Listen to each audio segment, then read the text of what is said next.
Hi, I'm Susan from Worldpeacefull, and I want to talk about homelessness because that's the situation I'm in. And I've had a few conflicts today, which I feel are based on a lack of understanding of the situation I'm in. Some of the problems I encounter is because of my age and also my background and experience. I've worked in 300 companies. I was trained as an economist and market analyst. I've worked as a market analyst. I've been in the media. I've worked in virtually every area. I've had a lot of life experience. I've been around the world. I've been a clown, travelled to 20 countries. So I'm sort of sitting in a position right now of someone who's had a lot of life experience, but I'm in a homeless capacity where I have $39 in my bank. And that's come from my mother's pension, who's sending me $70 a fortnight. And she expressed to me today that she's having trouble with that. And I never asked for it, but she did it so that I wouldn't be on the street. So I've told her not to send it, and I will find my way. I'll have to get work or something. But the trouble I've had, as I explained to my family, is that I've already applied for it. In actual fact, probably around 1,500 jobs and didn't even get an interview. And even the work that is out there, it's casualised and it's not enough to even consider renting.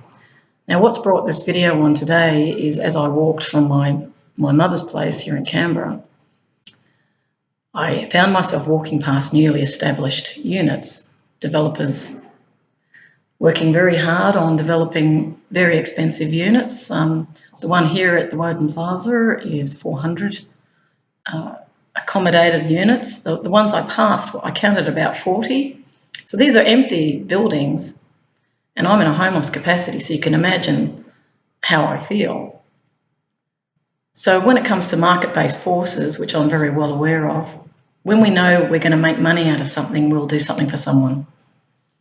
When there's no money incentive, when it comes down to compassion or some sort of sense of conscience, I'm confronting a society that doesn't feel compassionate. That people might say they do, but no one's going to open their house to you because they're worried they're going to invite a problem into their lives because you've got no money. So you might be dependent on them. And I wouldn't want that anyway. I'm an independent person. I've been independent all my life, and that's my nature too. I'm not a person to ask for anything, and I won't, even now. But I've had a lot of challenges with this.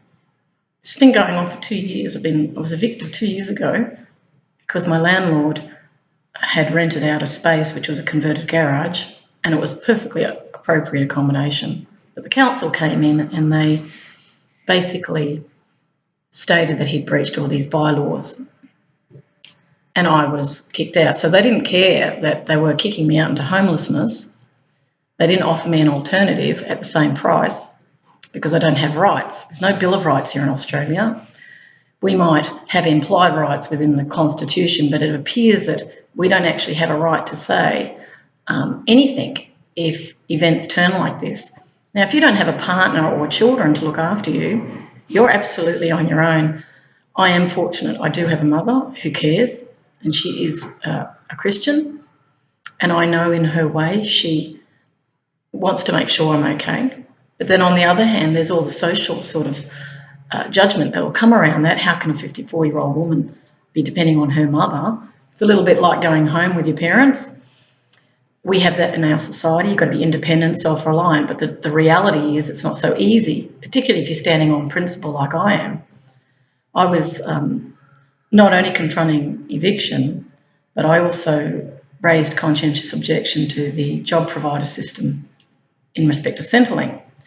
Now, the reason Centrelink became a reality for me was I'm a peacemaker. That's my calling. I dreamed I was teaching peace, so I'm not talking about, oh, I'll just go out and make peace. It's not like that.